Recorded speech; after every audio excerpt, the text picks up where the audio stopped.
Kita masih membahas tentang keuntungan besar yang akan didapatkan bagi kita yang mengamalkan kitab ini. Ini janji Habib Utsman, karena Habib Utsman menukil di dalam kitab-kitab yang muktamad bahwa kebahagiaan dunia ini terletak daripada mengetahui ilmunya.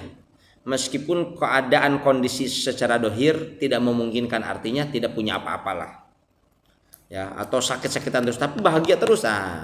Tadi sini yang kelima daripada keuntungan besar itu, kata Habib Utsman, dapat selamat daripada balai. Balai yang mana? Ya seperti dimaki, dipukul, dipenjara, dibuang atau diusir, atau kita sakit, rasa sakit yang lainnya. Yang maksud selamat daripada itu, kita di saat dikasih ujian seperti itu kita selalu terdiam,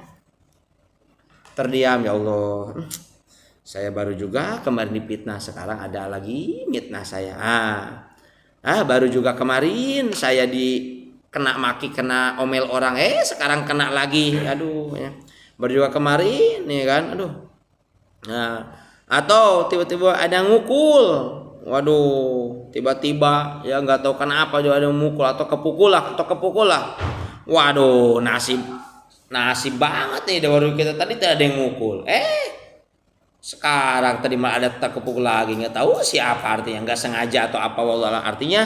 Atau hati kita selalu merasakan nggak enak atau sakit hati lah bahasanya, mau sakit hati ke sakit badan ke. Kalau orang yang mempunyai keuntungan besar itu, meskipun sesakit apapun selalu dikasih ketenangan. Nah ini yang kita cari itu seperti itu, ya. Yang dicari kita itu sebagai manusia atau sebagai muslim yang taat, bagaimana caranya hati kita itu di saat kita tersakiti oleh orang, atau badan kita disakitin oleh orang, atau mungkin tersakiti oleh orang, bagaimana caranya biar tenang. Karena Habib Utsman udah membocorkan kalau orang yang belajar kitab ini terus mengamalkannya, itu salah satunya akan mendapatkan keuntungan itu. Waduh, ya kan? Meskipun di sini sebagaimana kita miskin, waduh, kita rumah masih ngontrak, ya kan? Anak banyak, belum nyicil motor, belum kita bayar air, bayar listrik. Waduh, ya Allah, penghasilan artinya nggak punya gaji tetap lah. Kita cari keluarnya biar kita selalu diberikan kebahagiaan. Kalau yang namanya kurang, Pak, kurang aja, Pak. Orang kaya pun merasa kurang, Pak, apalagi kita, Pak. Ya kan? Orang kaya pun merasa kurang, apalagi kita yang nggak punya gaji. Yang punya gaji tetap pun kurang, apalagi yang nggak punya gaji tetap, ya kan? Begitu kan manusia kan? Tetapi dua-duanya sama-sama, ya kita harus cari jalan keluar. Yang punya gaji tetap kurang, ya kita cari jalan keluar. Yang nggak punya gaji tetap pun kita cari jalan keluar. Bagaimana biar kita bahagia, merasakan bahagia. Di sini dijelaskan orang yang mempunyai balai atau kita tersakiti, ya, di saat kita mendapatkan kesakitan itu atau mendapatkan sakit hati itu, kita itu berarti harus belajar apa-apa yang diajarkan atau yang dipelajarin oleh kita daripada guru-guru kita. Salah satunya kita belajar ilmu agama, itu belajar ilmu agama, ilmu fikih, ilmu tauhid itu bukan untuk mencari kehebatan, tetapi kita biar mendapatkan kebahagiaan. Nah ini kata Habib Utsman. Bahkan di sini kita sebagai orang tua wajib, ya, meriaskan atau anak itu biar paham. Waduh, kalau saya nggak keburu nih, pagi pulang sore gimana mau ngajar anak, malam anak udah tidur, wah nggak keburu.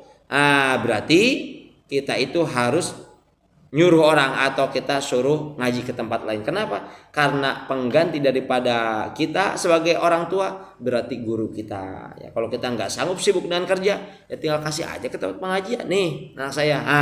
Berarti kalau kita sebagai bapak ibu udah menyerahkan begitu, berarti tandanya anak ini biar menjadi orang sukses. Kenapa? Orang sukses itu bukan karena adanya materi, bukan karena banyak harta.